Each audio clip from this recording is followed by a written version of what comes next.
Reinkarnasi Kaisar Iblis Abadi. Bab 261. Insiden ini terus memanas.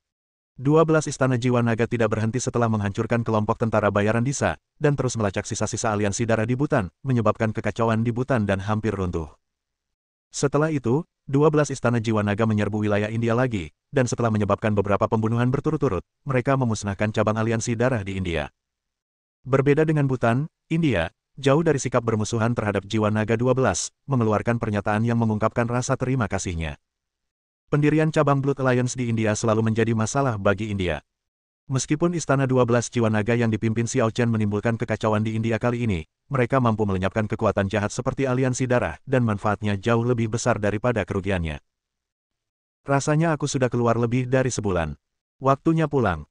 Mengira segalanya sudah hampir berakhir dan reputasi 12 istana jiwa naga sudah terkenal, Xiao Chen bersiap meninggalkan India dan kembali ke Tiongkok. Dia tahu bahwa ini hanyalah pertarungan kecil, dan selain dari kelompok tentara bayaran Disa, dia pada dasarnya tidak menemui rintangan besar apapun. Dan hanya setelah 12 istana jiwa naga benar-benar bangkit, mereka harus menghadapi segala macam kesulitan dan tantangan.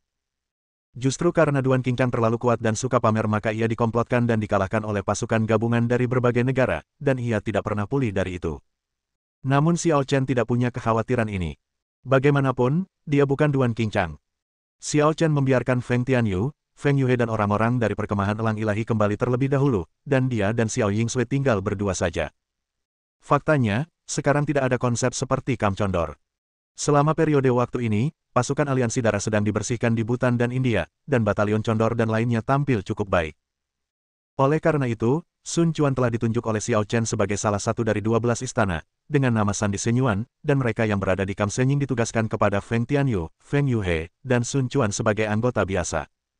Dengan cara ini, kekuatan jiwa naga telah diperkuat. Keluarga Jiang Bei Liang. Saat makan malam, Liang Anlan, Liang Hong dan Liang Feifan, 3 generasi kakek nenek dan cucu, berkumpul bersama untuk makan malam langka, dan mereka bersenang-senang. Peng! Sesosok tubuh menerobos gerbang keluarga Liang, terbang masuk, mendarat di kaki ketiga orang itu, dan menyemburkan beberapa suapan darah. Paman Fu. Ketiga orang itu terkejut saat melihat kejadian itu dan bergegas maju untuk menolong orang yang terluka itu. Pria ini adalah pengurus rumah tangga keluarga Liang, Paman Fu. Ia telah mengikuti Liang Anlan selama puluhan tahun dan selalu jujur serta teliti.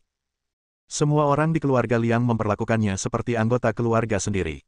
Tuan, mereka. Paman Fu berbicara sebentar-sebentar dan menunjuk keluar pintu. Mendengar ini, Liang Anlan mendongak dan melihat dua sosok, seorang pria dan seorang wanita, perlahan berjalan mendekati keluarga Liang dan segera muncul di depan mereka. Kedua pria itu tidak terlalu tua, hanya berusia 23 atau 24 tahun. Wanita itu mengenakan gaun panjang putih. Ia tinggi, berwajah lembut, dan tampak sangat angkuh.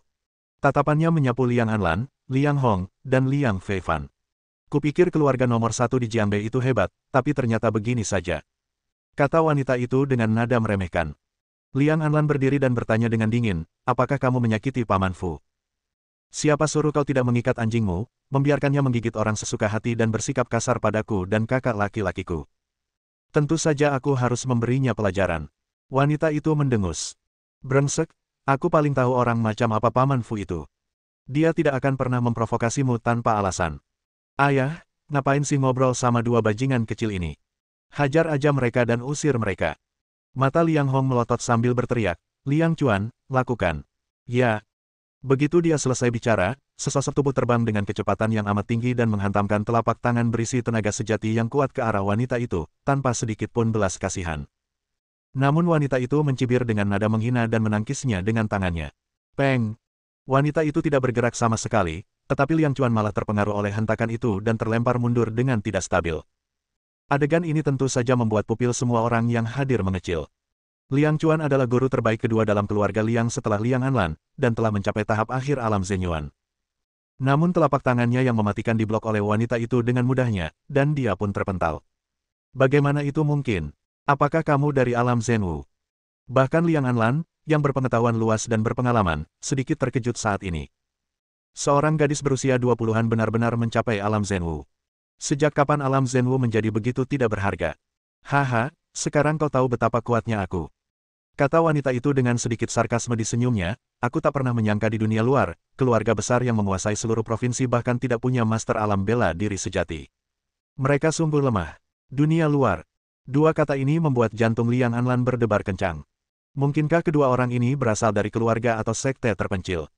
Memikirkan hal ini, dia segera mengubah sikapnya dan berkata dengan hormat, "Saya Liang Anlan, dan saya ingin tahu apa yang membawa kalian berdua ke keluarga Liang saya." "Lupakan saja. Tak ada gunanya menindasmu. Aku langsung saja ke intinya." Wanita itu bertanya dengan tenang, "Sekitar setengah tahun atau setahun yang lalu, apakah kau menemukan rubah putih berekor 3 di Jiangbei?" "Rubah berekor 3. Liang Anlan, Liang Hong, dan Liang Feifan berseru kaget hampir bersamaan. "Kau tahu?" Wanita itu menunjukkan kegembiraan yang tak terduga, dan bahkan pemuda berpakaian hitam yang diam pun mengangkat alisnya sedikit. "Rubah berekor 3 itu memang muncul di wilayah Jiangbei kita, tapi..." "Tapi apa? Rubah berekor 3 telah ditangkap. Siapa yang berani menangkap rubah berekor 3 dari sekte Tiandao kita?" Wanita itu menunjukkan amarahnya dan bertanya kepada Liang Anlan, siapa yang menangkapnya.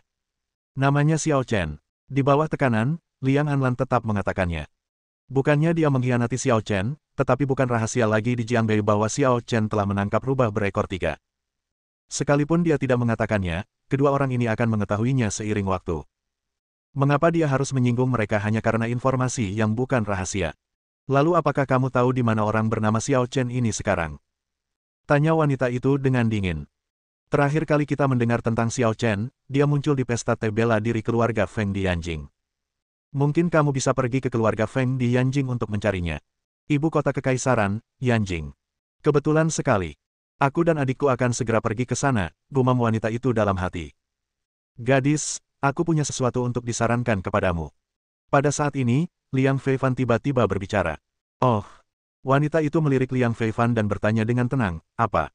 Liang Feifan berkata, "Saya tahu rubah berekor 3 itu sangat penting bagi Anda. Namun, ketika Anda memintanya kepada Tuan Xiao, mohon bersikaplah sebijaksana mungkin dalam nada dan sikap Anda. Jika tidak, hal itu dapat menimbulkan konflik yang tidak perlu. Apakah kamu takut aku akan menyakitinya?" "Tidak, aku takut gadis itu akan terluka." Tuan Xiao pemarah. "Kalau gadis itu terlalu impulsif, dia pasti akan menderita," kata Liang Feifan serius. "Apa?" Wanita itu sedikit kesal mendengarnya, dan memelototinya, "Apa kau pikir aku tidak sebanding dengan Xiao Chen itu?" "Baiklah." Liang Feifan ragu sejenak, lalu berkata dengan serius, "Aku khawatir gadis itu benar-benar bukan tandingannya." Bab 262. Xiao Chen dan Xiao Yingsue sedang dalam perjalanan kembali ke Tiongkok. Ketika mereka melewati wilayah barat, mereka menerima pesan dari Yang Wei yang mengatakan bahwa sesuatu yang besar telah terjadi di wilayah barat baru-baru ini dan memintanya untuk tinggal selama beberapa hari. Dia memikirkannya dan memutuskan bahwa karena tidak ada hal lain yang dapat dilakukan untuk saat ini, dia dan Xiao Yingsue tinggal di wilayah barat. 2 hari kemudian, Yang Wei tiba di wilayah barat dan diam-diam bertemu dengan Xiao Chen. "Kaisar Naga, dengan kehadiranmu kali ini, aku yakin tidak akan ada masalah besar." Ketika Yang Wei melihat Xiao Chen, dia menghela napas lega. Dia adalah pemimpin tim elang dan telah bertanggung jawab atas manajemen keamanan publik di wilayah barat selama bertahun-tahun. Kini, sudah menjadi tren yang tak terelakkan bagi Istana 12 Jiwa Naga untuk menggantikan grup elang. Setelah grup elang bubar, ia pasti akan dipindahkan ke departemen lain.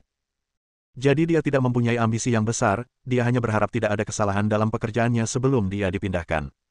"Apa masalahnya di wilayah barat?" tanya Xiao Chen bingung. Yang Wei berkata dengan suara berat, "Aku mendapat kabar bahwa sekelompok master dari Seven Stars Society baru-baru ini menyelinap ke wilayah barat dan siap menimbulkan masalah." Perkumpulan 7 Bintang Korea. Xiao Chen pernah mendengar tentang organisasi ini. Ini adalah organisasi seni bela diri kuno di Korea Selatan. Korea Selatan berbeda dengan Cina. Ada banyak kekuatan di Tiongkok, dan para penguasa tersebar. Ada juga keluarga dan sekte yang menyembunyikan diri dari dunia, dan ada banyak sekali orang kuat yang tersembunyi. Kekuatan Korea Selatan lebih terkonsentrasi. Seven Stars Society beranggotakan hampir separuh pakar top Korea Selatan. Tak diragukan lagi, mereka adalah kekuatan paling berpengaruh di Korea Selatan. Ya, Seven Stars Society telah mengirim banyak ahli, termasuk beberapa master hebat dari True Martial Realm, dan jumlahnya lebih dari 1 atau 2, kata Yang Wei dengan nada serius. Dengan kekuatan yang dimilikinya sekarang, dia tidak dapat berhadapan dengan Grandmaster manapun di alam Zenwu, apalagi lebih dari 1. Untungnya, Xiao Chen sedang melewati wilayah barat dan kebetulan punya waktu luang, kalau tidak, dia pasti benar-benar bersembunyi di sudut dan menangis. Lagi pula, para prajurit Korea telah menimbulkan masalah di wilayah yurisdiksinya, jadi dia, sebagai pemimpin tim, harus memikul tanggung jawab terbesar. Xiao Chen merenung sejenak dan bertanya, Korea Selatan mengirimkan pasukan sebesar itu, pasti bukan masalah kecil, tahukah kau alasannya? Pasti ada hubungannya dengan produk pemutih baru yang diluncurkan oleh perusahaan produk perawatan kulit Tianzeng. Tebak Yang Wei. Produk pemutih macam apa yang layak mendapatkan usaha dari seorang ahli alam bela diri sejati? Kaisar Naga, produk pemutih ini benar-benar obat ajaib, seru Yang Wei takjub, dapat menghilangkan jerawat, menghilangkan bekas luka, dan menjaga kecantikan. Efeknya langsung dan efektif. Oh, Xiao Chen langsung tertarik. Apakah ada produk pemutih ajaib seperti itu di dunia? Saya punya sampelnya di sini, biar saya tunjukkan. Yang Wei ingin meminta Xiao Chen melakukan sesuatu, jadi dia sudah siap. Dia menyerahkan sebotol krim pemutih kepada Xiao Chen dan berkata, produk ini masih dalam masa uji coba dan belum dijual atau dipromosikan secara resmi. Hanya beberapa orang yang memiliki koneksi yang bisa mendapatkannya. Saya menghabiskan banyak uang untuk mendapatkannya. Xiao Chen mengangguk, membuka tutup krim pemutih dan mengendusnya. Tak lama kemudian, dia mengerutkan kening. Itu pil peremajaan. Meskipun ada sedikit perbedaan dalam bahan-bahannya, Xiao Chen dapat yakin bahwa krim pemutih ini dimodifikasi menggunakan pil peremajaan. Tidak heran efeknya begitu menakjubkan. Bagaimana produk pemutih yang ditransformasikan dari Zuyandan dapat dibandingkan dengan produk perawatan kulit biasa? Pil anti penuaan apa? Yang Wei menatap Xiao Chen dengan bingung. Tidak apa-apa. Kata Xiao Chen kepada Yang Wei dengan tenang, aku akan mengurus masalah ini. Kau hanya perlu membawa tim elang untuk membereskan kekacauan ini. Karena bertransformasi dari pil peremajaan, tidak sulit untuk menebak asal-usul perusahaan produk perawatan kulit Tianzeng ini. Baiklah, terima kasih, Kaisar Naga. Yang Wei tentu saja bersemangat melakukannya dan mengangguk berulang kali. Peluncuran produk baru krim pemutih akan segera diadakan, dan Zheng Xuan sangat sibuk akhir-akhir ini. Untuk satu hal, dia masih melakukan pengujian akhir dengan beberapa ahli dan berharap tidak ada yang salah. Kedua, banyak keluarga besar di wilayah barat mengincar potongan daging gemuk ini, dan dia harus sibuk mengurusinya.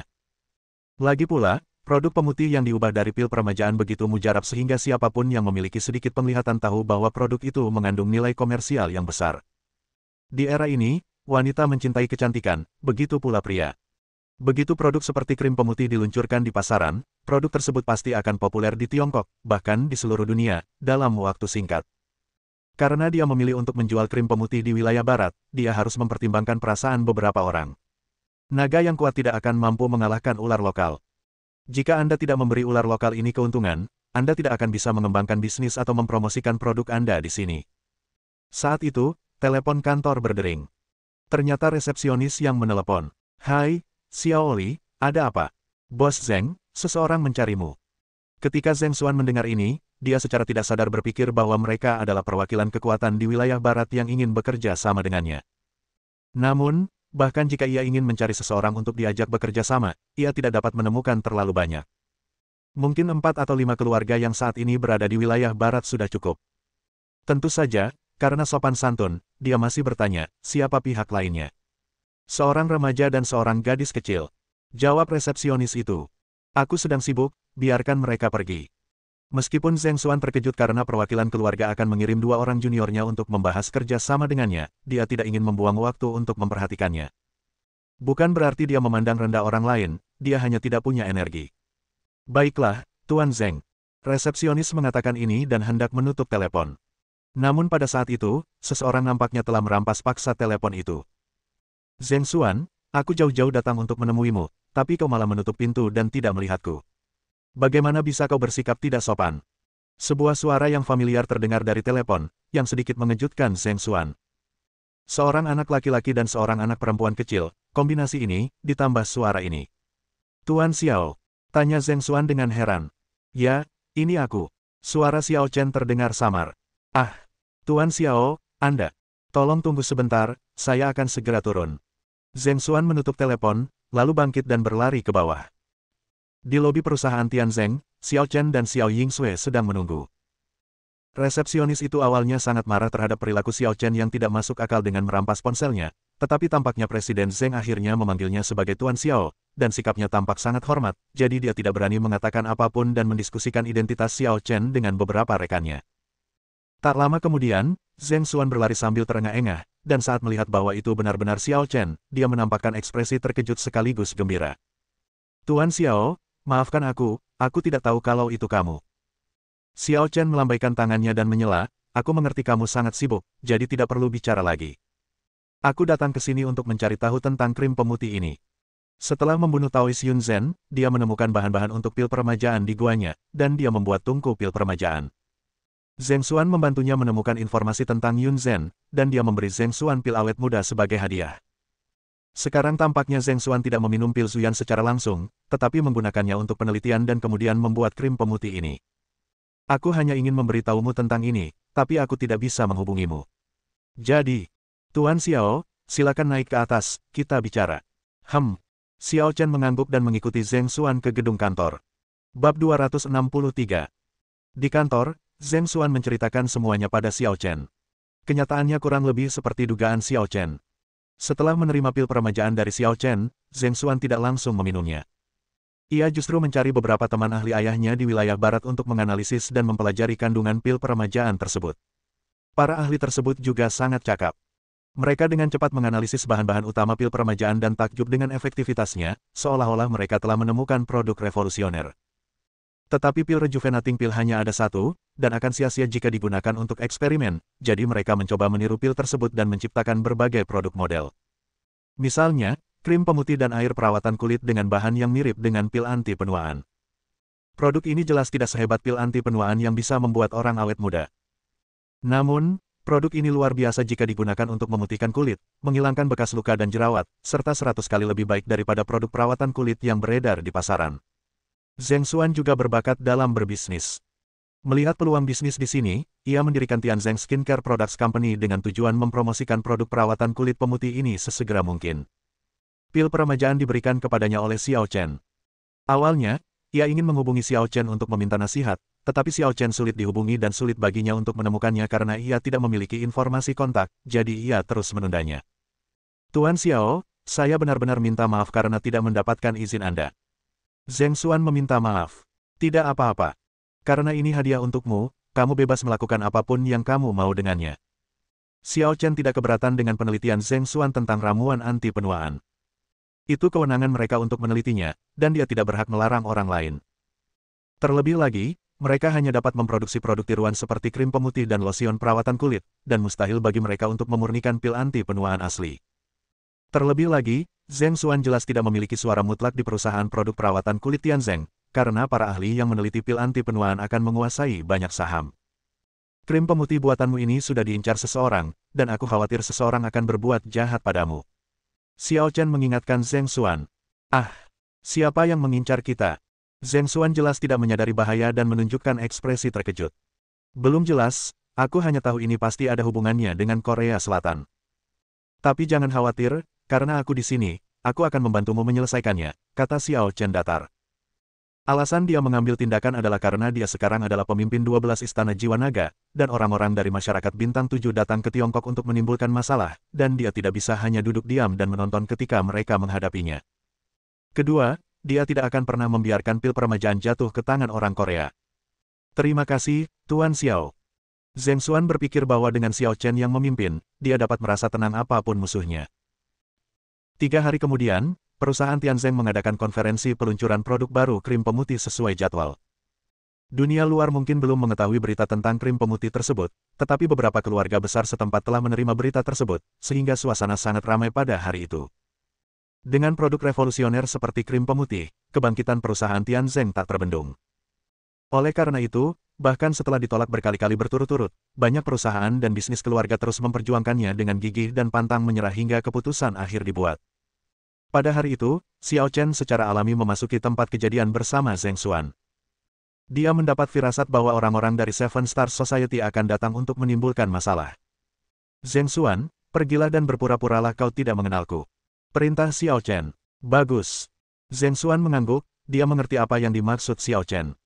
Karena Xiao Chen tahu ada seseorang yang datang untuk membuat masalah, lebih baik baginya untuk bersembunyi dalam kegelapan terlebih dahulu.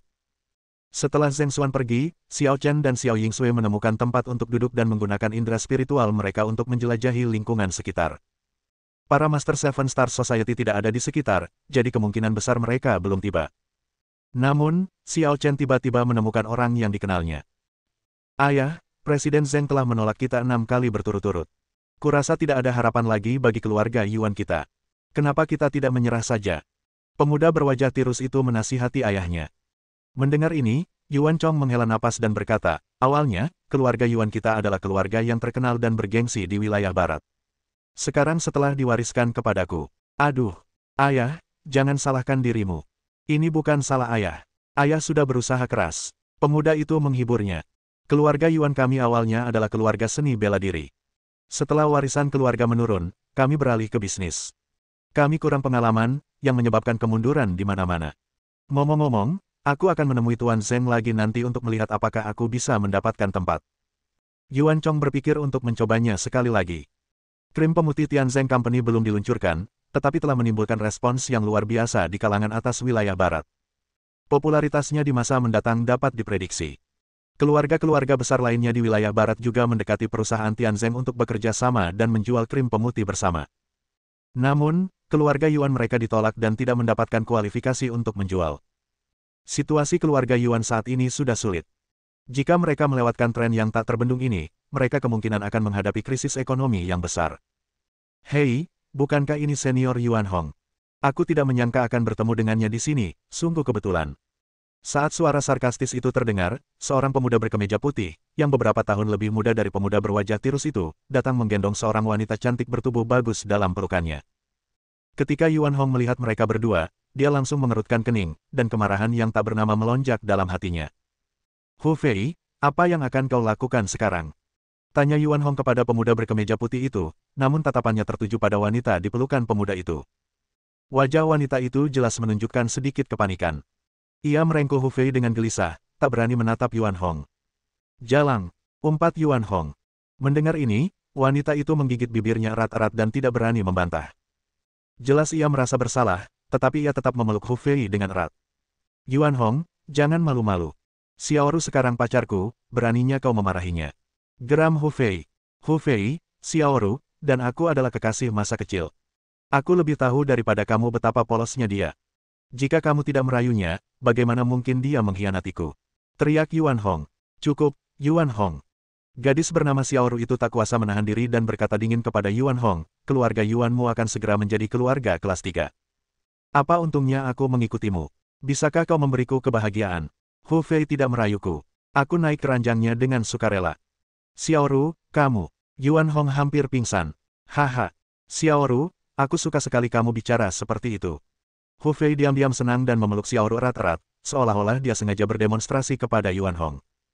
Hu Fei, abaikan saja dia. Aku ingin mencoba krim pemutihnya terlebih dahulu. Kamu harus membantuku mendapatkannya hari ini. Kata Xiaoru genit. Oke, enggak masalah. Nanti aku minta Pak Zeng sebotol buat kamu. Baiklah, kaulah yang terbaik bagiku. Xiaoru meringkuk di samping Hu Fei. Hu Fei melirik Yuan Hong dengan bangga, lalu pergi bersama Xiaoru dalam pelukannya. Yuan Hong duduk di kursinya, tampak putus asa. Yuan Chong merasa sangat sedih ketika melihat putranya sedang murung. Jika keluarga Yuan masih sekuat sebelumnya, bagaimana mungkin semuanya menjadi seperti ini? Tepat saat ayah dan anak itu terdiam, seorang anak laki-laki dan seorang anak perempuan tiba-tiba datang menghampiri. Yuan Chong, apakah kamu masih mengingatku? Bab 264. Siapa kamu? Mendengar suara itu, Yuan Chong tanpa sadar menatap Xiao Chen. Tak lama kemudian, dia tiba-tiba bertanya dengan heran, Xiao Chen. Meski mereka hanya bertemu sebentar, bagaimana Yuan Chong bisa melupakannya? Hari itu adalah hari ulang tahun pemilik lama Hujian Villa, dan dia juga pergi ke Hujian Villa untuk merayakan ulang tahunnya. Selama pesta ulang tahunnya, ada pameran dagang bebas, dan dia mengeluarkan sekotak batu biru yang dia kumpulkan secara kebetulan, ingin menukarnya dengan sebuah buku tentang seni bela diri kuno. Keluarga Yuan pada awalnya adalah keluarga yang menekuni seni bela diri, namun sayang mereka mengalami kemunduran dan warisan mereka pun hilang, sehingga mereka terpaksa meninggalkan seni bela diri dan terjun ke dunia bisnis. Dia berpikir jika dia dapat menukarnya dengan buku seni bela diri kuno, dia mungkin memiliki kesempatan untuk menghidupkan kembali keluarga Yuan. Semua orang yang hadir menertawakannya saat itu, berpikir bahwa batunya tidak berharga dan hanya mimpi untuk ditukar dengan keterampilan bela diri kuno. Hanya Xiao Chen yang bersedia menukarnya dengannya. Namun, Xiao Chen berkata bahwa dia tidak membawa keterampilan bela diri itu bersamanya, yang membuatnya merasa malu sejenak. Kemudian, Xiao Chen membunuh seseorang di tempat kejadian dan memprovokasi Villa Hujian. Dia mengira Xiao Chen sudah ditakdirkan mati, dan karena tidak ingin terlibat, dia langsung memberikan semua batu itu kepada Xiao Chen lalu melarikan diri. Setelah itu, dia tidak menyangka Xiao Chen akan memenuhi janjinya dan membiarkan masalah itu berlalu begitu saja. Namun, tanpa diduga, Xiao Chen berinisiatif untuk menemukannya hari ini. Xiao Chen duduk di sebelahnya dan bertanya, apakah kamu dari wilayah barat? Yuan Chong mengangguk dan berkata, keluarga Yuan kami telah lama menetap di wilayah barat dan juga terkenal.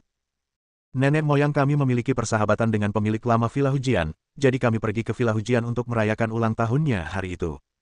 Aku mengerti. Xiao Chen melirik Hu Fei dan Xiao Ru yang baru saja berjalan mendekat dan bertanya, siapa mereka? Xiao Chen melihat konflik antara Hu Fei, Xiao Ru, dan Yuan Hong barusan.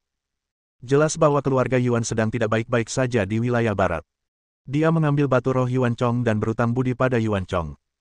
Tentu saja dia harus membayarnya kali ini. Hu Fei adalah keturunan langsung keluarga Hu, salah satu keluarga terpenting di wilayah barat. Gadis di sebelahnya bernama Xiao Ru. Ia dan Honger adalah kekasih masa kecil dan telah bertunangan. Namun, karena keluarga Yuan kami telah merosot dan perlahan-lahan runtuh, Xiao Ru mulai tidak menyukai Honger dan mengikuti Hu Fei. Ketika Yuan Chong mengatakan ini, Yuan Hong di sampingnya merasa tertekan dan tidak nyaman, dia pun menundukkan kepalanya dan tidak mengatakan apapun. Faktanya, Hu Fei adalah juniornya dan Xiao Ru. Mereka sering bertemu di kampus, dan Xiao Ru mengikutinya saat itu.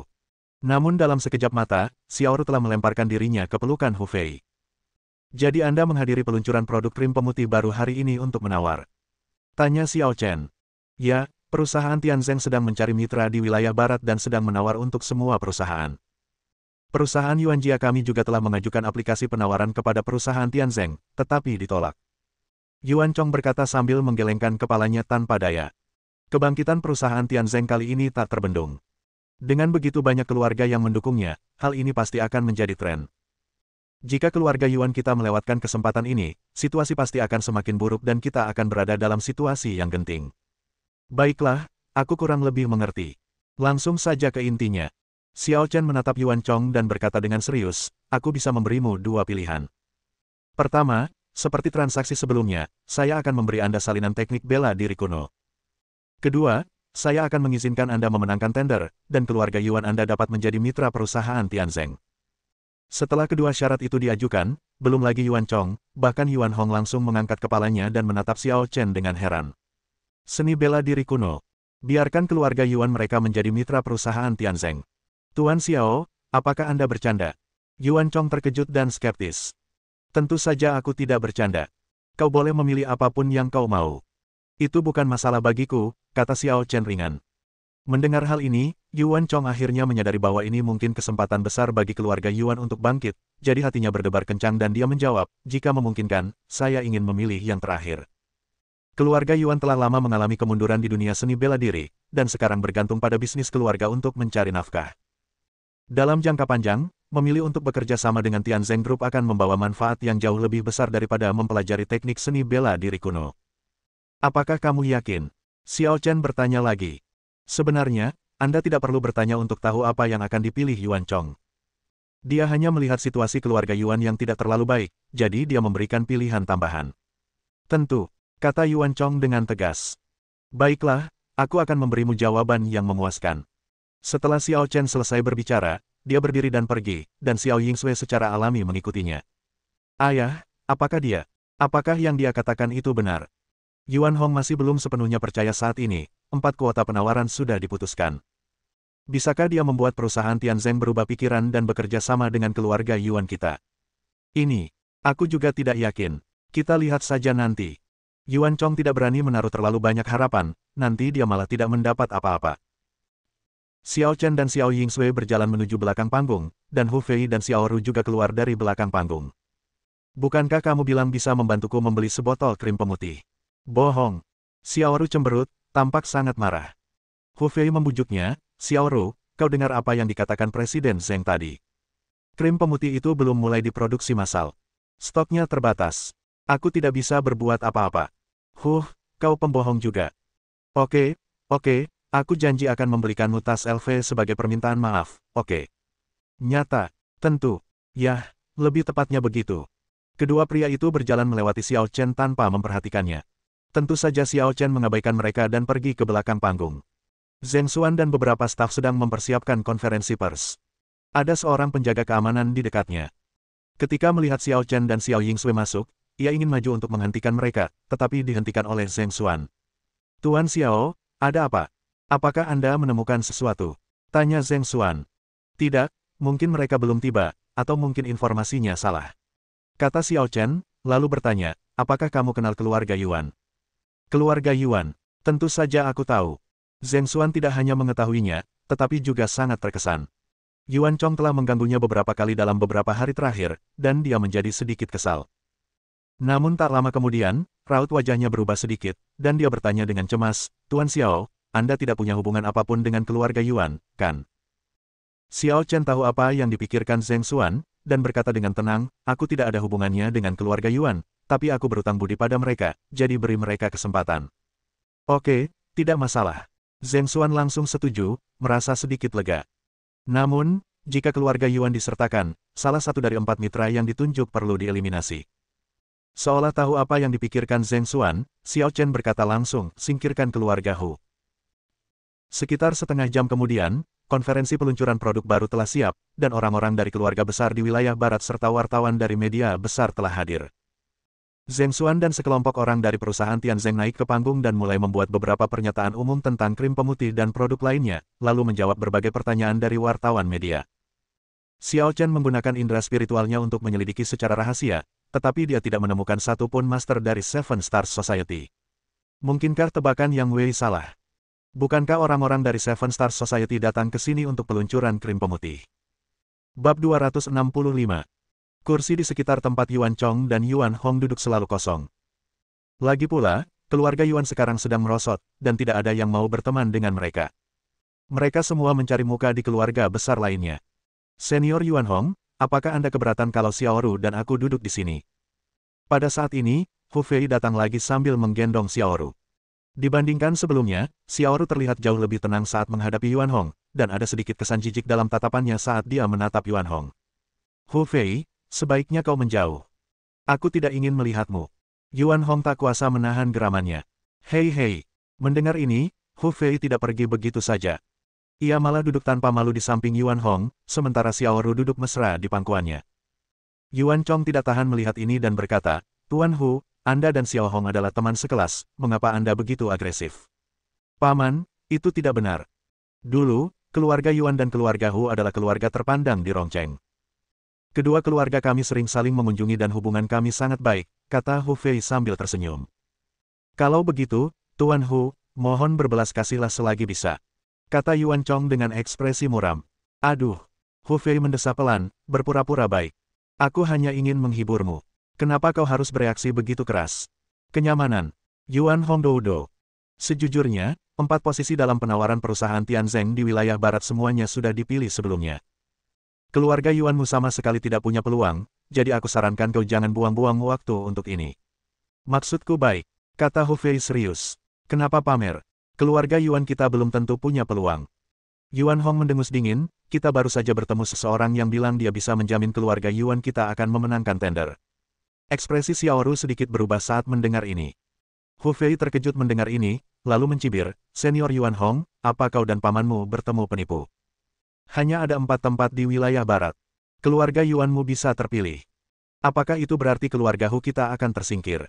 Saat ini, sesi tanya-jawab konferensi pers telah berakhir. Pembawa acara berkata, baru-baru ini, Tianzeng Skincare Products Co. Ltd. telah membuka tender untuk semua perusahaan di wilayah barat. Kami telah memilih 4 perusahaan dari sekian banyak perusahaan yang mengajukan penawaran untuk menjadi mitra jangka panjang dan bekerja sama untuk mempromosikan dan menjual krim pemutih baru ini. Selanjutnya, Presiden Zheng akan mengumumkan 4 perusahaan pemenang. Di tengah tepuk tangan meriah, Zheng Xuan, mengenakan gaun panjang yang elegan, tampak anggun dan berseri-seri, naik ke panggung, memegang sebuah daftar di tangannya, dan berdiri di depan mikrofon. Sekarang saya umumkan bahwa keempat mitra perusahaan Tianzeng yang akan bekerja sama di wilayah barat di masa mendatang adalah Grup Fengzong Keluarga Silin Ning, Produk Perawatan Kulit Sujia Silai Provinsi Qingkou, Ltd. Produk Perawatan Kulit Qingdao Tao Jia Tian Meiko, Ltd. Dan Keluarga Yuan dan Grup Yuan dari Rongcheng. Zheng Xuan mengumumkan 3 perusahaan pertama, dan tepuk tangan meriah terdengar di tempat kejadian. Seperti yang diharapkan, keluarga Ning dari Silin, keluarga Zhu dari Provinsi Qing, dan keluarga Tao dari Provinsi Qing semuanya adalah keluarga kelas 1 di wilayah barat dan telah dimasukkan dalam kuota internal. Namun, ketika angka keempat diumumkan, hanya segelintir orang yang tidak menyadari situasi tersebut yang bertepuk tangan. Lambat laun, mereka menyadari ada yang tidak beres dan berhenti bertepuk tangan. Tiba-tiba suasananya menjadi aneh. Mengapa keluarga Yuan dari Rongcheng? Ya, kamu yakin? Bukankah seharusnya keluarga Hu di Rongcheng? Mungkin Tuan Zeng salah mengucapkannya. Kebanyakan orang tahu tentang keluarga Yuan dari Rongcheng. Dulunya, mereka setingkat keluarga Hu dan sangat terkenal di wilayah barat. Namun kini, keluarga Yuan telah lama kehilangan kejayaannya, mundur dari panggung sejarah, dan tertinggal jauh oleh keluarga Hu. Secara logika, mitra perusahaan Tianzeng di Chengdu pastilah keluarga Hu. Ah! Hu Fei, bagaimana ini bisa terjadi?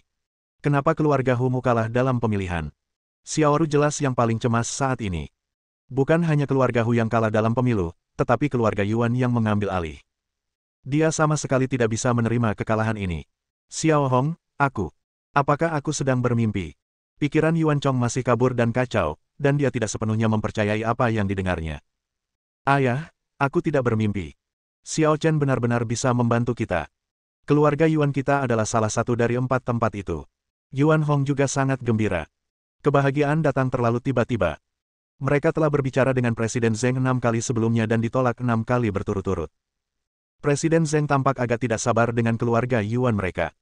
Namun, saya tidak menyangka Xiao Chen begitu cakap hingga mampu membuat Presiden Zeng berubah pikiran hanya dengan satu kalimat. Sialan, aku tidak percaya. Aku pasti salah baca. Hu Fei yang duduk di sebelahnya tampak sangat menderita, seolah-olah tubuhnya ditutupi lapisan hati babi. Dia hanya mengejek Yuan Chong dan Yuan Hong, tetapi dalam sekejap mata dia ditampar wajahnya.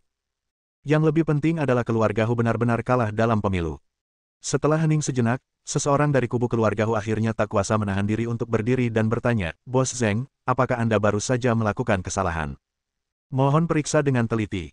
Zeng Xuan sudah menduga hal ini dan berkata dengan tenang, Tuan Hu, itu bukan keceplosan.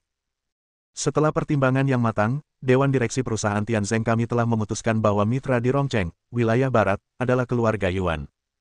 Kali ini, keputusannya sudah bulat, menghilangkan semua keraguan yang ada. Keluarga Hu benar-benar ditinggalkan oleh perusahaan Tianzeng, dan keluarga Rongcheng Yuan berkuasa. Apakah ada yang mencurigakan? Bos Zeng.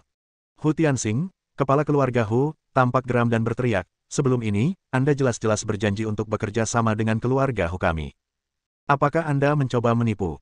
Mendengar ini, Zeng Xuan berkata dengan dingin, Tuan Hu, hari ini adalah tanggal resmi pengumuman hasil lelang. Apapun yang dibicarakan secara pribadi sebelum ini tidak akan dihitung.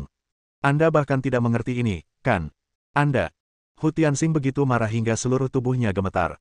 Zeng Xuan jelas ingin mengabaikan dan mengisolasi keluarga Hu. Tuan Zeng, saya rasa Anda perlu mengklarifikasi satu hal. Di wilayah barat, keluarga Hu kita setidaknya bisa menjangkau separuh langit, kalau tidak seluruh langit, hanya dengan satu tangan. Anda ingin mengembangkan bisnis di sini, tetapi tidak mau bekerja sama dengan keluarga Hu kita. Sudahkah Anda mempertimbangkan konsekuensinya? Perkataan Hu Tianxing tidak diragukan lagi merupakan ancaman yang nyata. Jika taktik lunak tidak berhasil, gunakan taktik keras. Tuan Hu, Anda sudah bertindak terlalu jauh. Kata seseorang dari keluarga Silining. Tuan Hu, mohon pikir-pikir dulu sebelum berbicara. Kata seseorang dari keluarga Zhu di Provinsi Qing. Benar sekali, Hu Tianxing, ini bukan tempat yang tepat untukmu pamer. Keluarga Tao dari Provinsi Qing semakin tidak menyukai Hu Tianxing dan memanggilnya dengan namanya. Lagi pula, kegagalan keluarga Hu untuk terpilih tidak ada hubungannya dengan mereka, selama keluarga mereka sendiri dapat bekerja sama dengan perusahaan Tianzeng.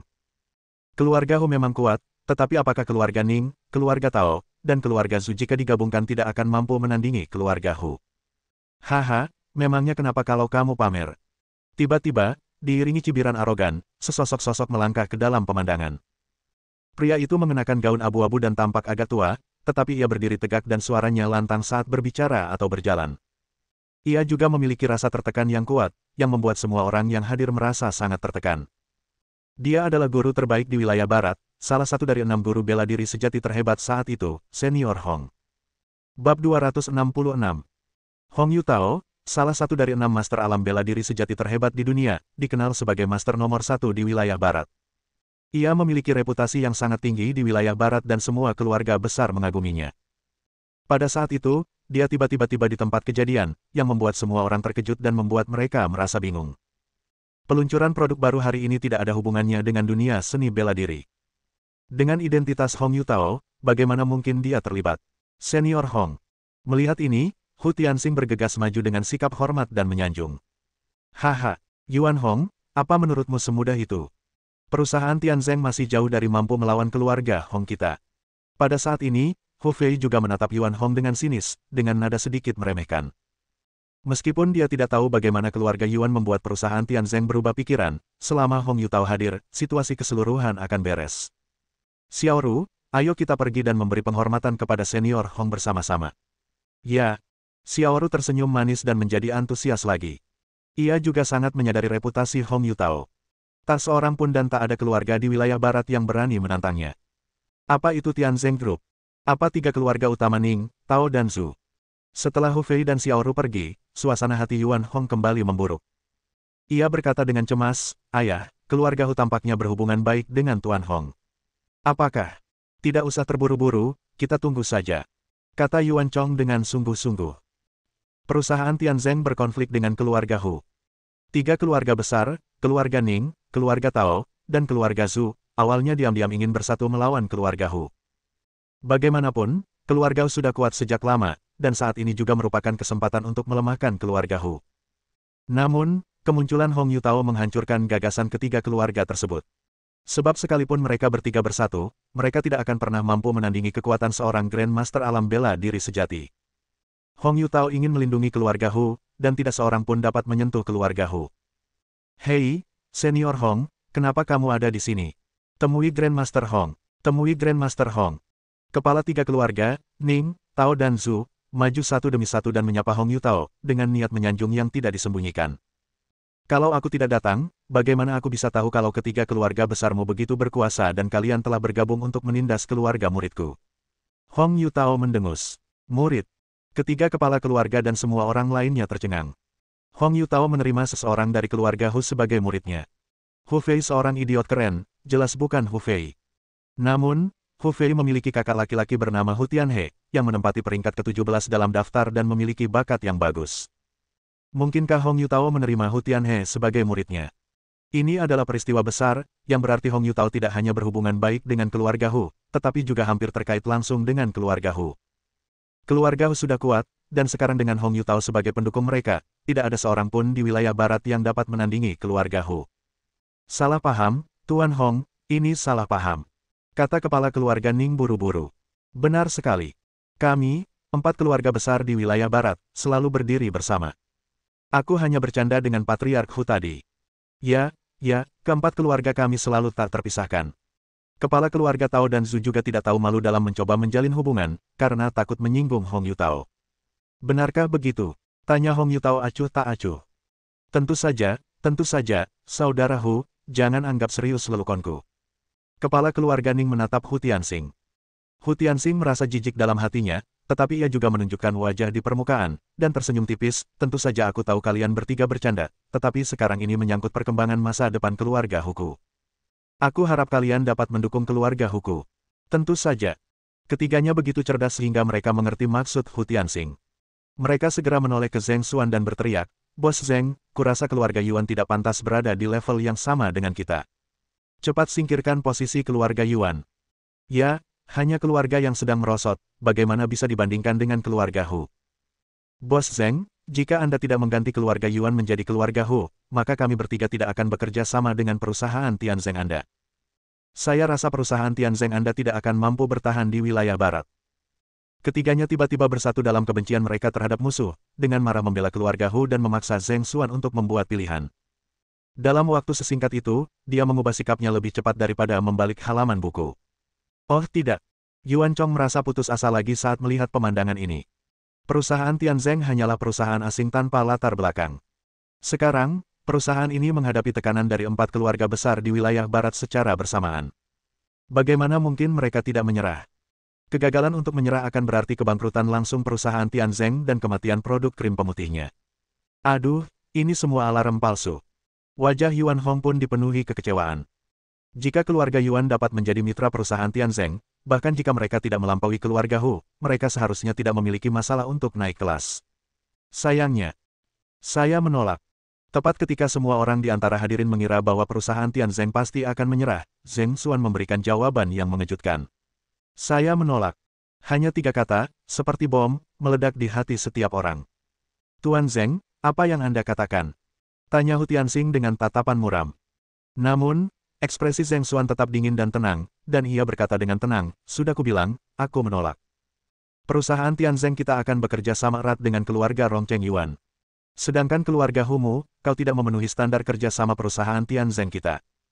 Faktanya, dalam hal pasangan, tidak ada standar yang tinggi. 4 keluarga besar di wilayah barat jelas memenuhi syarat. Tetapi siapa yang membuat Xiao Chen berbicara dan mendukung keluarga Yuan dan melenyapkan keluarga Hu? Meskipun Xiao Chen tidak memiliki saham di perusahaan Tianzeng, bagi perusahaan Tianzeng, perkataan Xiao Chen adalah satu-satunya standar. Bajingan! Hu Tianxing menjadi marah setelah mendengar ini. Para kepala keluarga Ning, Tao, dan Zhu juga berkata dengan marah, Bos Zheng, pikirkan baik-baik sebelum bertindak. Kamu harus mempertimbangkan konsekuensinya dengan matang. Apa yang perlu dipertimbangkan? Karena kalian bertiga tidak mau bekerja sama, maka kalian semua harus keluar. Pada saat ini, Xiao Chen berjalan perlahan ke atas panggung dan datang ke sisi Zheng Xuan. Tuan Xiao. Zheng Xuan membungkuk. Melihat hal itu, semua yang hadir terkejut dan bingung. Bagaimana mungkin seorang pemuda tiba-tiba muncul pada saat konflik hendak pecah, dan mengapa Zheng Xuan memperlakukannya dengan begitu hormat? Apakah ada bos di balik perusahaan Tianzeng, dan Zheng Xuan hanyalah orang yang bertanggung jawab? Junior, apa yang baru saja kau katakan? Apa kau bilang ketiga keluarga kita harus disingkirkan? Kepala keluarga Ning menatap Xiao Chen dengan marah. Terlepas dari ada atau tidaknya orang di balik perusahaan Tianzeng, terlepas dari siapa Xiao Chen, keempat keluarga besar di wilayah barat bersatu sebagai satu tim. Akankah mereka takut? Bukankah yang kukatakan sudah cukup jelas? Xiao Chen melirik beberapa orang dengan acuh tak acuh dan berkata, jika kalian tidak mau bekerja sama, perusahaan Tianzeng akan bekerja sama dengan keluarga Yuan saja, itu saja. Haha, nak, kau mungkin tidak mengerti di mana tempat ini, kan? Hu Tianxing mencibir, ini wilayah barat. Sebagus apapun produkmu, kau tidak bisa terus beroperasi tanpa dukungan kami. Pernahkah kau dengar bahwa naga yang kuat tidak bisa mengalahkan ular lokal? Apakah kamu mengancamku? Memangnya kenapa kalau aku mengancammu? Hu Tianxing tersenyum sinis, dan mereka hampir saja bertengkar. Hehe. Namun Xiao Chen tersenyum dingin, mengulurkan jarinya dan menjentikkannya. Memanggil. Seberkas aurora menembus kehampaan. Engah. Ekspresi Hu Tianxing tiba-tiba membeku, dan lubang berdarah muncul di antara alisnya. Celepuk. Tubuhnya langsung jatuh dan dia meninggal di tempat. Bab 267. Ah. Tuan Hu terbunuh. Setelah hening sejenak, kepanikan melanda tempat kejadian. Kepala keluarga Hu, keluarga nomor 1 di wilayah barat, meninggal begitu mudah di hadapannya. Siapa yang tidak panik? Ayah. Hu Fei begitu ketakutan hingga wajahnya menjadi pucat dan dia terjatuh ke tanah. Alasan mengapa ia bisa bersikap begitu arogan di wilayah barat adalah karena kasih sayang ayahnya, Hu Tianxing. Bahkan ketika ia beberapa kali mendapat masalah, ayahnya tidak pernah menyalahkannya. Sekarang ayahnya telah meninggal di hadapannya, dia merasa hidupnya telah hancur. Xiaoru mengikuti Hu Fei dan semakin bingung. Ini. Kepala keluarga Ning, Tao dan Zhu dipenuhi rasa takut dan mundur, mencoba bersembunyi di antara kerumunan. Membunuh orang dengan menjentikkan jari, metode ini terlalu mengerikan bagi mereka. Jika Xiao Chen memberi mereka instruksi yang sama, mereka pasti akan berakhir seperti Hu Tianxing. Hong Yutao juga terkejut untuk waktu yang lama karena kematian Hu Tianxing. Namun saat dia bereaksi, yang dia dapatkan hanyalah kemarahan yang tak berujung. Bajingan, beraninya kau membunuh seseorang di depanku. Dengan teriakan marah, aura dahsyat menyembur dari tubuh Hong Yutao, membuat seluruh tempat langsung memanas. Semua orang yang hadir merasa seperti dipanggang dalam tungku, merasa sangat tidak nyaman dan tertekan. Ngomong-ngomong, bagaimana mungkin aku bisa melupakan Guru Hong? Semua orang bereaksi. Memang benar Xiao Chen memiliki kemampuan yang dahsyat, tetapi Hu Tianxing adalah ayah dari murid Hong Yutao. Hong Yutao datang ke sini kali ini untuk mendukung keluarga Hu. Namun, Xiao Chen membunuh Hu Tianxing. Bukankah ini tamparan di wajah Hong Yutao? Tuan Hong, orang-orang pelanggar hukum yang mengandalkan kemampuan mereka untuk melakukan kejahatan ini harus diberi pelajaran.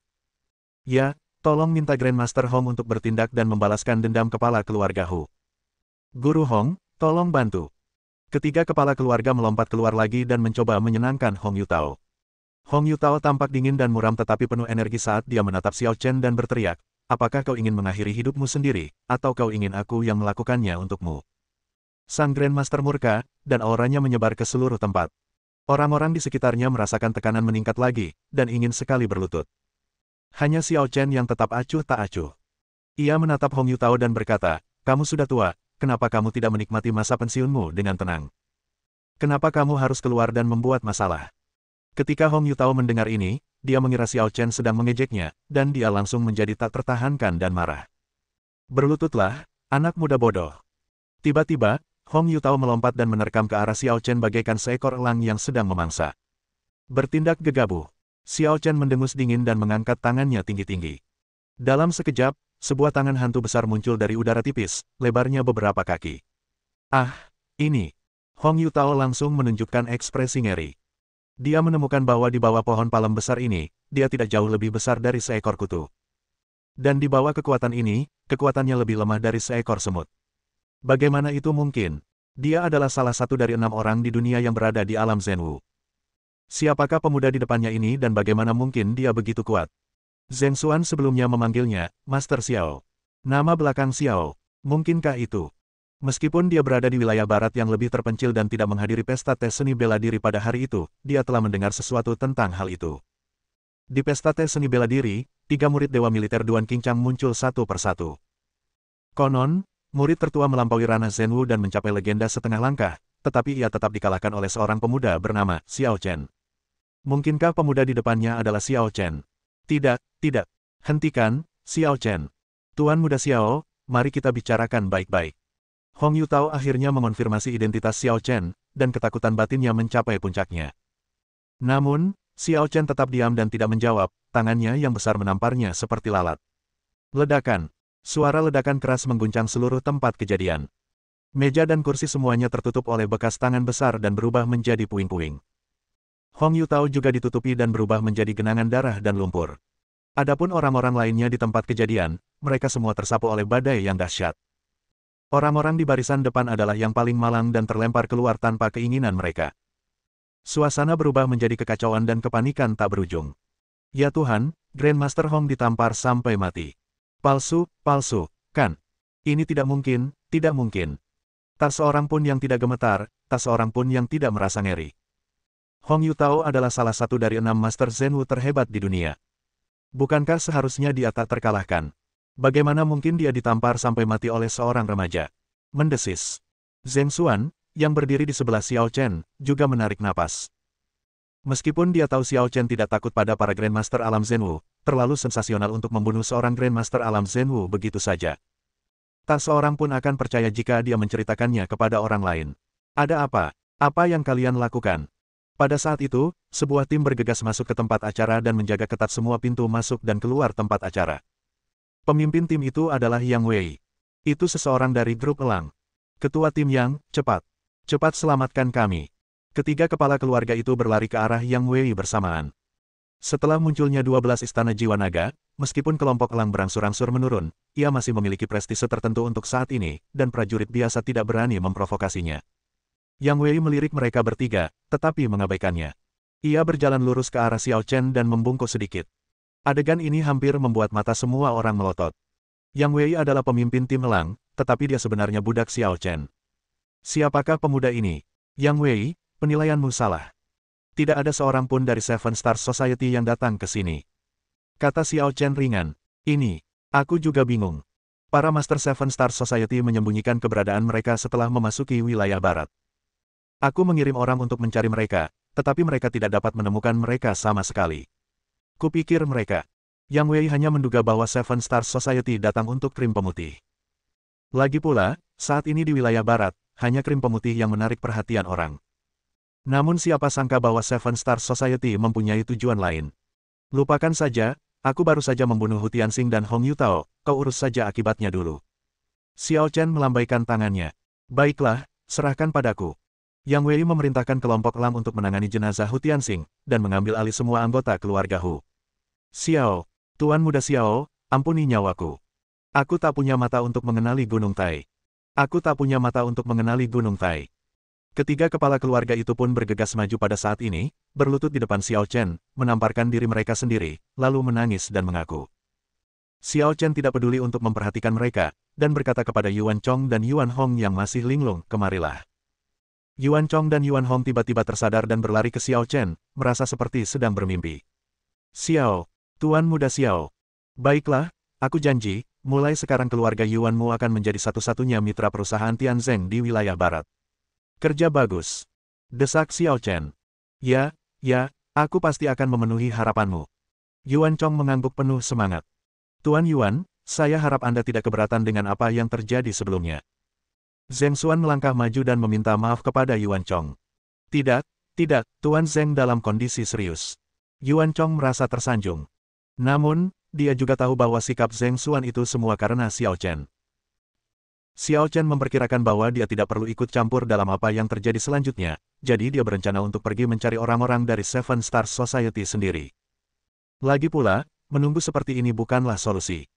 Tetapi pada saat ini, seseorang dari grup Elang tiba-tiba datang melapor dan mengatakan sesuatu di telinga Yang Wei. Setelah Yang Wei mendengar ini, ekspresinya langsung berubah.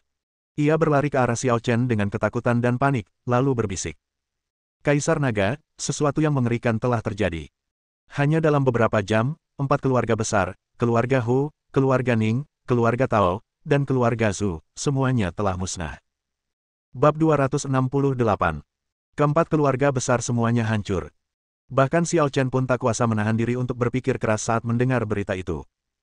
Keempat keluarga besar semuanya berada di wilayah barat, tetapi tidak di kota yang sama dan saling berjauhan. Mampu memusnahkan 4 keluarga besar di saat yang sama dalam waktu yang singkat pasti bukan pekerjaan kekuatan biasa, tetapi kemungkinan besar seseorang dari Seven Stars Society. Lagi pula, Seven Stars Society tidak akan menghancurkan 4 keluarga besar sekaligus tanpa alasan. Pasti ada banyak keterlibatan di dalamnya. Apakah pembunuhnya masih di sana?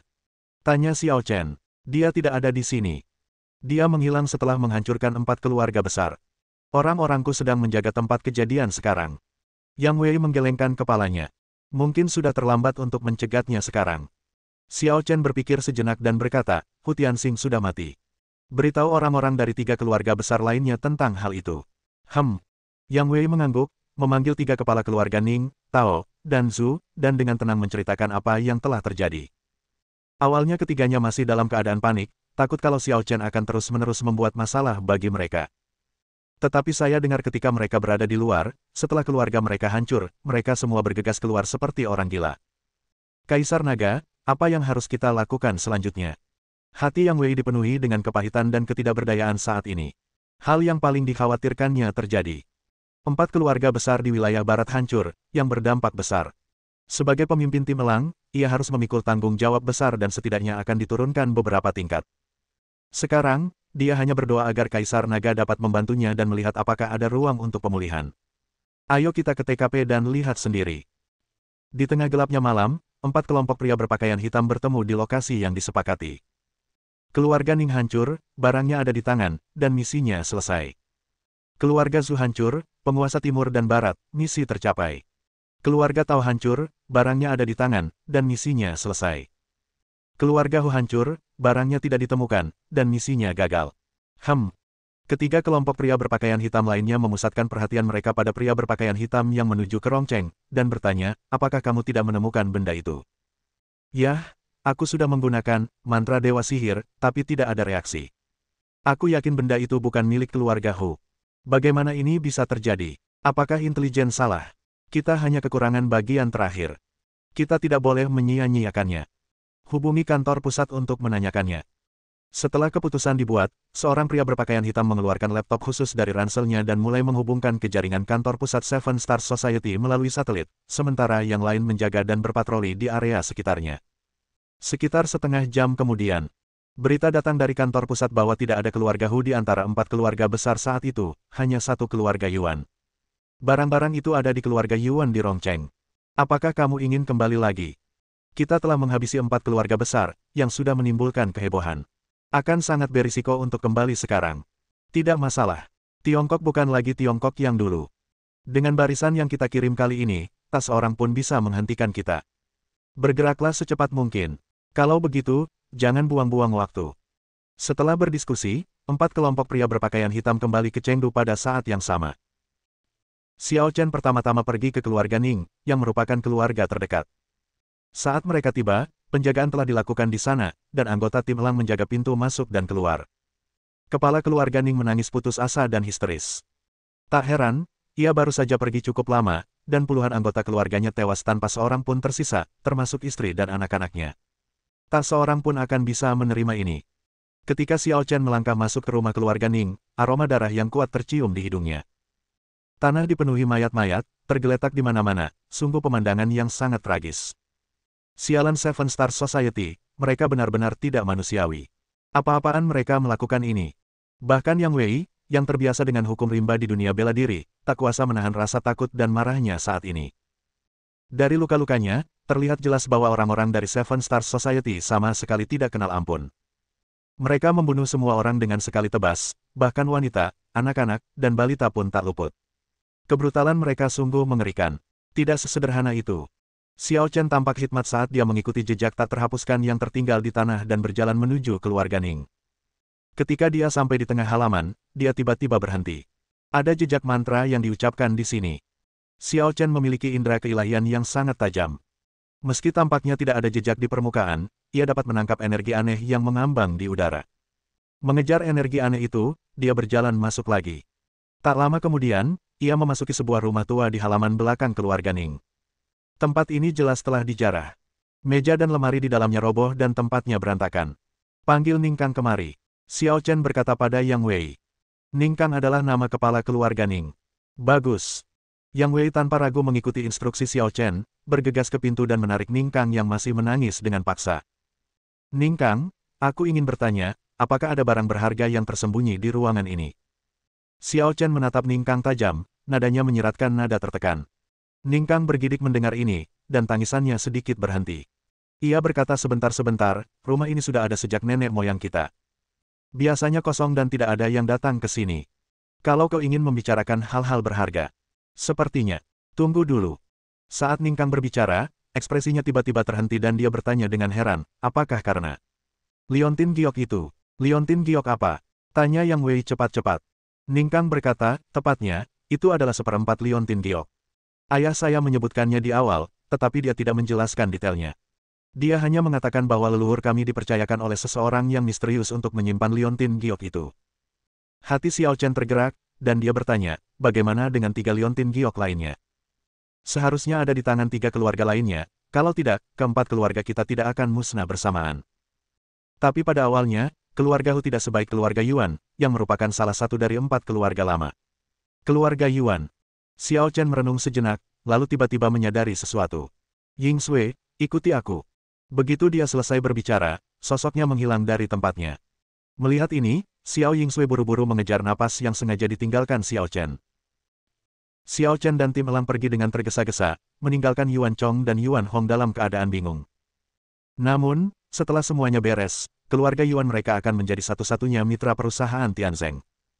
Mereka tidak ingin memikirkan hal lain untuk saat ini. Mereka hanya ingin menikmati kebahagiaan yang telah susah payah mereka dapatkan. Yuan Hong, tolong dengarkan penjelasanku. Aku salah. Aku benar-benar salah. Tolong beri aku kesempatan lagi. Xiao Ru hampir mengejar Yuan Hong sampai ke rumah Yuan, dan tidak bisa diusir sekeras apapun dia berusaha. Saat mereka hampir sampai di ambang pintu, Yuan Hong benar-benar kesal, dan dia berkata dengan dingin kepada Xiao Ru, wanita sepertimu, apa kau masih punya rasa malu? Melihat ayah Hu Fei terbunuh dan Hu Fei kehilangan kekuasaan, kau ingin kembali padaku. Aku salah. Aku bingung. Maukah kau memaafkanku? Memaafkanmu. Bah, aku jadi merasa kotor kalau memikirkan hubunganmu dengan Hu Fei, pergilah dari sini. Yuan Hong biasanya berhati lembut, tapi dia punya prinsip. Perbuatan Xiao Ru telah melampaui batas yang dapat dimaafkannya. Motohiro, aku. Tepat ketika Xiao Ru hendak mengatakan sesuatu, cahaya dingin tiba-tiba menyambar dari belakang dan menusuk dadanya. Xiao Hong, ini berbahaya, ayo pergi. Yuan Chong langsung bereaksi dan menarik Yuan Hong yang ketakutan, lalu bergegas masuk ke dalam rumah Yuan. Membunuh. Pria berpakaian hitam itu bertindak tegas dan menyerbu keluarga Yuan dengan niat membunuh tanpa sepatah kata pun yang tidak perlu. Bab 269. Ah, ayah, ada apa? Siapa orang-orang itu? Meskipun Yuan Hong membenci Xiao Ru, dia masih merasakan ketakutan yang tak berujung di hatinya saat melihat Xiao Ru mati di depannya. Aku juga tidak tahu. Pokoknya, bubarkan semua orang secepat mungkin dan cobalah kabur. Sebanyak mungkin sudah cukup. Yuan Chong sangat cemas saat ini. Bagaimana mungkin dia tidak melihat kengerian orang-orang berbaju hitam itu? Mereka tidak hanya luar biasa kuat, tetapi juga tegas dan kejam dalam serangan mereka. Tidaklah bijaksana untuk berjuang keras atau memohon belas kasihan. Satu-satunya cara untuk lolos adalah dengan memiliki kesempatan untuk bertahan hidup. Meskipun keluarga Yuan telah menurun, ia masih merupakan keluarga besar yang beranggotakan puluhan orang. Setelah Yuan Chong dan Yuan Hong bergegas masuk, mereka berteriak pada semua orang yang mereka lihat, meminta mereka untuk melarikan diri secepat mungkin. Beberapa orang menyadari keseriusan situasi dan langsung melarikan diri. Beberapa orang kemudian menyadarinya dan mengira keduanya bercanda, jadi mereka tidak mengambil tindakan apapun untuk waktu yang lama. Pada saat ini, orang-orang berpakaian hitam datang dan membunuh siapa saja yang mereka lihat. Desis, desis, desis. Pisau itu berkilat dan seseorang langsung terbunuh, dengan teriakan yang menggema di telinga. Setelah membunuh sekitar 7 atau 8 orang, pria berpakaian hitam itu mulai melambat. Temukan Liontin Giok terakhir terlebih dahulu. Keempat pria terkuat berpakaian hitam berkumpul bersama, membuat gerakan khusus dengan satu tangan dan saling memberi cap. Roh iblis, cepat tunjukkan dirimu. Seketika, cahaya ajaib berkelebat di telapak tangan keempat orang itu, membentuk cahaya penuntun, terbang menuju halaman dalam keluarga Yuan. Jika kamu benar-benar anggota keluarga Yuan, ayo pergi. Kelompok itu mengikuti arahan cahaya ajaib dan bergegas ke halaman dalam keluarga Yuan. Selama periode ini, beberapa anggota keluarga Yuan meninggal tanpa mengetahui alasannya. Anda, setengah cerita, tertawa. Pisau itu berkelebat, merenggut nyawa dalam sekejap. Pria berpakaian hitam itu bergerak dengan tegas, melangkah melewati mayat-mayat dan terus maju. Tak lama kemudian, mereka tiba di halaman dengan dipandu oleh cahaya ajaib. Namun secara kebetulan, Yuan Chong dan Yuan Hong juga bersiap bersembunyi di halaman ini dan bertabrakan satu sama lain. Membunuh. Lelaki berpakaian hitam itu tidak berkata apa-apa lagi dan menebasnya dengan pisau untuk membunuhnya. Pada saat kritis, sesosok tiba-tiba muncul entah dari mana dan berdiri di depan Yuan Chong dan Yuan Hong. Menghadapi pisau yang dingin dan kejam, pria itu tidak menghindar atau menghindar. Bang! Ketika pisau pria berpakaian hitam itu hendak menembusnya hingga tinggal satu kaki, tiba-tiba pisau itu seperti membentur dinding besi. Pisau baja yang tajam itu tak mampu menahan gaya tolak balik dan hancur berkeping-keping. Apa? Pria berpakaian hitam itu terkejut, lalu dia melihat bilah pedang yang patah itu ditarik oleh suatu kekuatan dan bergerak ke arah yang berlawanan. Tertawa. Noda darah kecil di leher langsung berakibat fatal. Celepuk.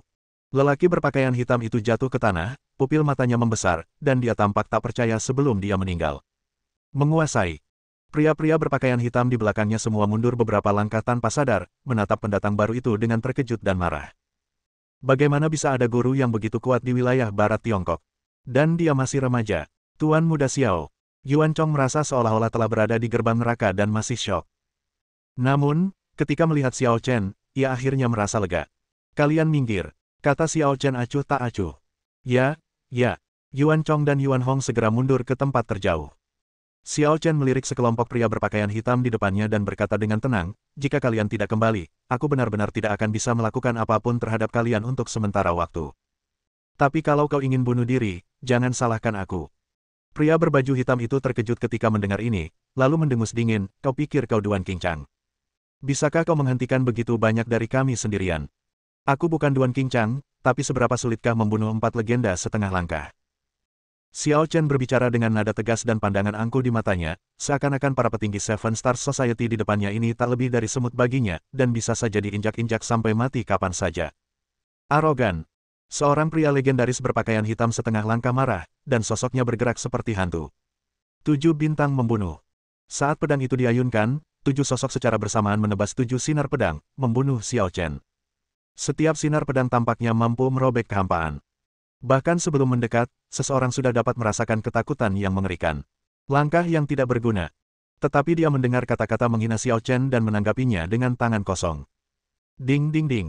Dengan gerakan sederhana, 7 sinar pedang itu dengan mudah diatasi. Bagaimana itu mungkin? Pria berpakaian hitam itu terkejut dan tidak mempercayainya. Apakah dia masih manusia jika dia bisa menghancurkan serangan khususnya dengan tangan kosong? Kamu masih punya waktu untuk teralihkan. Begitu dia selesai berbicara, Xiao Chen melangkah maju dan melayangkan pukulan yang menembus kekosongan. Klik. Lelaki berpakaian hitam itu terhantam begitu keras hingga tulang dadanya ambruk dan ia terlempar keluar bagaikan bola meriam, menghancurkan tembok halaman rumah keluarga Yuan dan terkubur di bawahnya, tanpa diketahui apakah ia masih hidup atau sudah meninggal. Legenda setengah langkah pertama telah dikalahkan. Jin Sengjun. Semua Master Seven Star Society tampak ngeri saat melihat ini. Jin Sengjun merupakan salah satu orang terkuat di Seven Star Society, namun kini ia dilumpuhkan oleh Xiao Chen hanya dengan satu pukulan, dan tidak diketahui apakah ia telah mati atau tidak. Kok bisa Tiongkok punya penguasa sekuat itu? Kau, siapa kau? Tanya tiga legenda setengah langkah lainnya dengan marah. Daripada mengajukan pertanyaan-pertanyaan yang membosankan seperti itu, mengapa tidak memikirkan cara untuk bertahan hidup? Xiao Chen tampak acuh tak acuh saat ia berjalan menuju para Master Seven Star Society selangkah demi selangkah. Sepertinya ia telah menekan lebih dari selusin Master dengan auranya. Kita harus mengambil barang-barang iblis itu. Kita bertiga akan menahannya sementara kalian semua masuk dan mengambil barang-barangnya. Ketiga legenda setengah langkah itu memang veteran di lapangan. Mereka segera menenangkan diri dan memimpin semua orang. Xiao Chen memang sangat kuat, tetapi mereka tidak percaya bahwa dengan kekuatan mereka bertiga, mereka bahkan tidak dapat menahan Xiao Chen. Jin Sengjun jelas telah meremehkan musuhnya sebelumnya, jadi sekarang yang harus mereka lakukan adalah berhati-hati dan melawan Xiao Chen dalam pengepungan alih-alih berhadapan langsung dengannya. Setelah pembagian tugas selesai, tiga legenda setengah langkah menyerang Xiao Chen dengan pedang mereka pada saat yang sama, sementara yang lain melewati Xiao Chen dan bergegas ke halaman. Apakah sesederhana itu? Xiao Chen dengan tenang menghadapi serangan dari tiga legenda setengah langkah itu dengan seringai jijik di wajahnya. Tiba-tiba, pedang iblis berwarna merah tua jatuh dari langit dan berdiri di hadapan ketua Seven Star Society. Kemudian, sesosok gadis muda melintas, dan dia melangkah ringan dengan jinjit, berdiri di gagang pedang ajaib, berdiri di depan banyak master dari Seven Star Society. Seolah berkata, jalan ini diblokir. Ada lebih banyak master. Ketiga legenda setengah langkah itu merasakan firasat buruk muncul di hati mereka. Berbalik arah kali ini mungkin benar-benar merupakan keputusan yang salah dan fatal. Namun, tak ada waktu untuk menyesal. Setelah ragu sejenak, mereka bertiga menyerang Xiao Chen dengan ganas sambil berteriak, bunuh gadis kecil itu. Mendengar ini, para Master Seven Star Society menghunus pedang mereka dan menyerang Xiao Yingsui. Namun, Xiao Yingsui tetap diam dan berbalik. Pedang ajaib itu terbang ke tangannya seolah dipanggil. Dalam sekejap, kekuatan iblis yang mengerikan meletus, menyapu seluruh area. Bahkan anggota Seven Star Society yang lebih lemah pun hancur di tempat. Meskipun anggota Seven Star Society lainnya hampir tidak bisa berdiri, mereka merasa kemampuan mereka sendiri terhambat hingga 30%. Mereka memiliki kekuatan tetapi tidak dapat menggunakannya, yang sangat tidak nyaman. Membunuh. Sekilas pandang dan pisau itu menyala dalam sekejap. Xiao Yingsui memegang senjata yang tak tertandingi di tangannya, memamerkan kekuatan bertarungnya yang mengerikan. Dia, sungguh tak tertandingi. Para anggota Seven Star Society menatap gadis itu yang berlari ke arah mereka, tangan mereka yang memegang pisau gemetar, mereka tidak punya keinginan untuk melawan dan hanya bisa bertahan secara pasif. Kepulan-kepulan. Dalam waktu singkat, lebih dari selusin orang mengalami pendarahan hebat, menderita luka-luka berulang kali, dan mengalami kekalahan telak. Bab 270. Sementara Xiao Chen bertarung melawan tiga legenda setengah langkah, dia juga menyaksikan pertarungan Xiao Yingsui dan merasa takjub dalam hatinya. Benar saja, kekuatan bertarung Xiao Yingsui telah meningkat lagi. Alamnya saat ini masih di alam Zhenwu, tetapi dia sudah mampu bersaing dengan legenda setengah langkah. Inilah potensinya yang mengerikan. Bakat bawaan Xiao Yingsui sangat kuat, ditambah dengan kondisi yang diberikan kepadanya oleh Xiao Chen, Pil Ji, formasi Jiuxuan, tempering tubuh buntur ilahi, dan pedang ajaib yang mengintegrasikan pola formasi kuno. Bakat bawaan, ditambah kondisi yang diperoleh, telah menjadikannya seperti sekarang ini. Dan sekarang baru permulaan, dia masih punya jalan panjang untuk masa depannya. Lagi pula, dia baru berusia 14 tahun. Sialan, ini tidak bagus. Ketiga legenda setengah langkah itu melihat anak buah mereka dianiaya secara brutal oleh seorang gadis kecil, mengutuk mereka sebagai sampah dalam hati, tetapi mereka tidak dapat berbuat apa-apa. Mundur, mundur, mundur dulu. Formasi berantakan dan moral pasukan kacau balau. Jika kita terus bertempur seperti ini, seluruh pasukan kemungkinan besar akan musnah. Kita hanya bisa mundur dan membuat rencana jangka panjang. Mundur, semudah itukah? Xiao Chen menarik pikirannya dari Xiao Yingsui dan menatap mereka bertiga dengan dingin. Tiba-tiba, ia mengulurkan tangannya dan menyapu udara. Sebuah kekuatan tak terlihat sekuat gelombang laut mengguncang ketiga orang itu. Meskipun mereka bertiga telah mencapai level legenda setengah langkah, mereka tak mampu melawan. Energi dan darah di tubuh mereka bergejolak bak lautan yang bergolak, mendidih dan tampak seolah-olah akan mengalir keluar dari 7 lubang mereka kapan saja. Sangat kuat. Ketiganya saling berpandangan dan sekali lagi terkejut dengan kekuatan dan metode Xiao Chen yang mengerikan. Tetapi pada saat ini, mereka juga tahu bahwa satu-satunya cara untuk melarikan diri adalah dengan mempertaruhkan nyawa mereka. Dengan satu pikiran terhubung, ketiga pria itu mengangkat pedang mereka pada saat yang sama, dan ujung pedang mereka saling bersentuhan. Seketika itu juga pasukan pedang agung berkumpul. Tebas empat dewa iblis. Dengan teriakan keras, mereka bertiga menggabungkan kekuatan dan mengayunkan pedang mereka bersama-sama dengan kekuatan yang tak tertandingi, seolah-olah mereka telah mengembun menjadi bayangan iblis jahat yang besar. Bayangan iblis itu memiliki 3 kepala dan 6 lengan, membentang di langit dan bumi. Kekuatan iblisnya yang mengerikan dapat membuat semua makhluk hidup gemetar dan membuat semua iblis tunduk. Mati. Setelah serangan gabungan itu, mereka bertiga telah menghabiskan setengah dari kekuatan mereka dan terengah-engah, tetapi ada sedikit kegembiraan tersembunyi dalam ekspresi mereka. Jurus gabungan ini awalnya ditujukan untuk dilakukan oleh 4 orang, tetapi dapat dengan mudah mengalahkan alam legendaris. Jin Sengjun terbunuh oleh pukulan Xiao Chen, dan sekarang hanya mereka bertiga yang hampir tidak bisa berbuat apa-apa. Tetapi meski begitu, mereka percaya bahwa Xiao Chen tidak akan mampu menahan gerakan ini. Mereka tidak sabar untuk menyaksikan adegan tragis kematian Xiao Chen di bawah pedang ini. Setan! Xiao Chen mengangkat kepalanya, menatap bayangan iblis besar yang dipadatkan oleh kekuatan pedang, dan tersenyum penuh minat. Mungkinkah ada Tuhan di tempat sekecil itu? Tampaknya mempertanyakan, ingin tahu, dan meremehkan. Kemudian, dia melihat energi kekaisaran beredar di tubuhnya dan mengangkat tangannya untuk menunjuk ke udara. Pembunuhan kekaisaran. Jurus mematikan itu menembus kehampaan dan bertabrakan dengan pedang iblis. Ledakan. Kehampaan itu meledak, dan seolah-olah terjadilah pemandangan kehancuran yang menelan semua yang ada di sekitarnya. Klik. Bayangan iblis itu tidak dapat menahan guncangan dan hancur berkeping-keping seperti cermin. Ah, ini. Melihat serangan gabungan mereka gagal untuk pertama kalinya, ekspresi ketiga legenda setengah langkah dari masyarakat 7 bintang berubah drastis. Alam legendaris, dia ahli alam legendaris. Fakta yang tidak dapat diterima. Selain Duan Qingchang yang sudah pensiun, bagaimana mungkin ada orang kuat lain di alam legendaris di Tiongkok? Berlari. Ketiganya tidak lagi punya keinginan untuk bertarung dan berbalik serta berlari. Belum lagi 3 legenda setengah langkah, kalaupun ada 10 legenda setengah langkah, mereka pasti tidak akan sebanding dengan legenda sejati. Alam itu sudah merupakan bidang yang sepenuhnya berbeda. Namun karena jurang pemisahnya begitu besar, tidak diragukan lagi bahwa memikirkan cara untuk keluar dari jurang tersebut sekarang adalah sebuah angan-angan belaka. Wus wus wus. 3 energi pedang mengejar mereka dari belakang dan dengan mudah membunuh 3 orang yang telah menghabiskan lebih dari setengah kekuatan mereka. Pada saat yang sama, pertempuran di pihak Xiao Yingsui hampir berakhir. Ia dengan mudah mengalahkan para pria berpakaian hitam dari Seven Stars Society, menyimpan pisaunya, dan menghampiri Xiao Chen. Sepertinya level di bawah alam legendaris setengah langkah tidak lagi menantangmu. Kau butuh lebih banyak musuh untuk menantang dan mengasah dirimu. Xiao Chen menatap Xiao Yingsui yang bahkan tidak bernapas. Ia merasa lega, tetapi di saat yang sama ia bertanya-tanya apakah ia harus memberinya beberapa tugas. Dia harus memiliki kemampuan untuk menghadapi dan memecahkan kesulitannya sendiri. Tentu saja, ini cerita kemudian. Setelah melihat ketiga mayat itu, Xiao Chen mengangkat tangannya dan bergerak di udara. Seketika, 3 liontin giok yang diambil dari keluarga Ning, Tao dan Zhu terbang keluar dari tubuh mereka dan jatuh ke tangan Xiao Chen. Xiao Chen mengelus liontin giok itu dengan telapak tangannya, merasakan kekuatan jahat yang keluar darinya, lalu bergumam pada dirinya sendiri, ada sesuatu yang tersegel di liontin giok itu.